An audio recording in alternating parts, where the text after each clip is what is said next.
Hello, everyone, and thanks for being with a brief. A big development coming out of Syria, as it would appear. The government just approved a draft decree to repeal the emergency law that's been on the books for almost half a century, a key demand of anti-regime protesters. The news was announced on state television less than 2 hours ago, but here is a catch. Reports say permits will be required for citizens to protest legally. Now, this was the scene just hours earlier.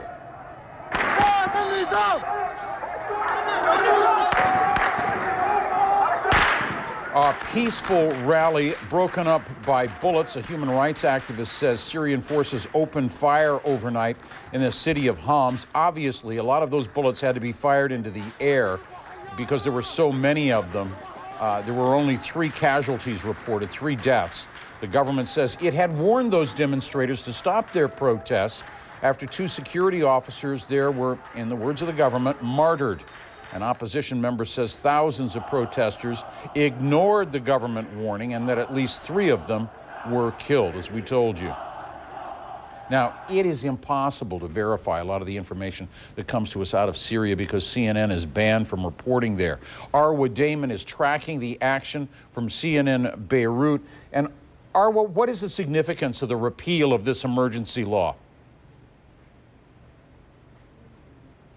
Well, Jim, it's very significant in the sense that this law has been in place since 1963, and it was one of the demonstrators' initial demands. But it also is raising a lot of questions. For example, what sort of laws are going to be put into place then to replace it? Is it, in fact, going to curb the secret police, the other state institutions' abilities to continue to carry out these arbitrary detentions? Are thousands, an activist was saying, of those who had been detained under this law going to be released? Or, for example, those who had been convicted under this law, were they going to be let out of jail? What in the future was going to be the security forces' reaction if and when demonstrations did take place? Again, a lot of questions, and also people reiterating the point that, and the concern that perhaps although this reform and others are being put into place, it could just be creating a framework, they say, for a greater crackdown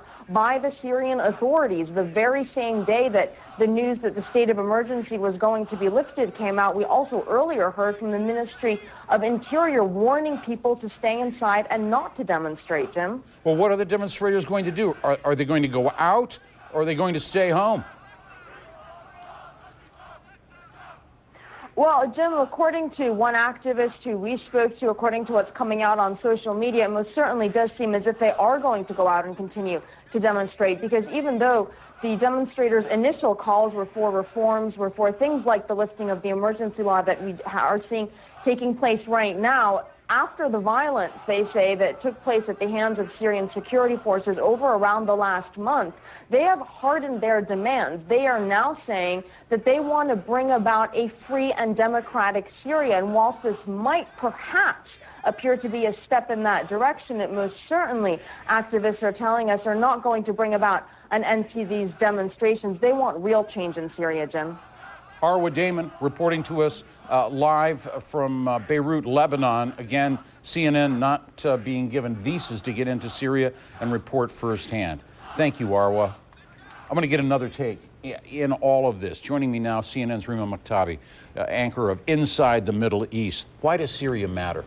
Syria is a key player in the Middle East, and anything happening in Syria will shake the balance of power in the Middle East. Let's take a look at the map and the neighboring countries. Any change in Syria would definitely affect Turkey, Iraq, Jordan, Israel, most importantly, and Lebanon, and to a lesser extent, it will affect Saudi Arabia. So any change there will definitely And this is a long-standing regime. It also is more or less home for a number of groups that are feared, hated, respected around the region. Yes, Jim, Syria historically holds important cards in the Middle East, and this affects many countries. Let's start, for example, with the Palestinian factions. Syria is home to major leaders of Hamas. most importantly Khalid Mish'al. Well, he's the head of Hamas. Yes.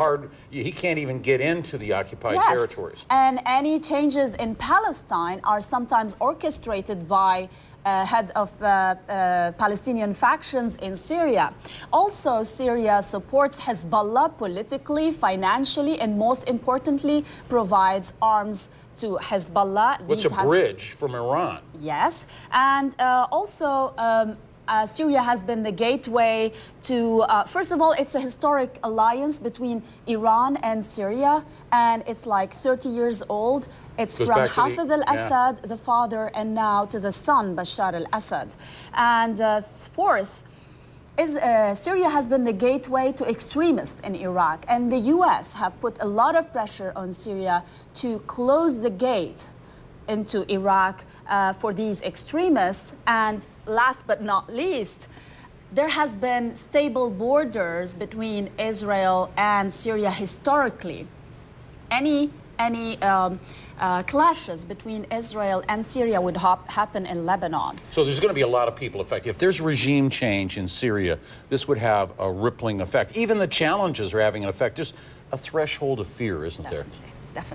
Definitely. And the demonstrators have broken this fear. They want change. They want to see this happening. But then anything happening in Syria would mean a majority of Sunnis living in Syria, probably ruling Syria, not the Alawite minority. Yeah, a lot of people have their eyes on Syria. Rima Maktabi giving us a good view there and on the reasons that we should be watching closely as well. Thanks. Thank as you. always, Rima.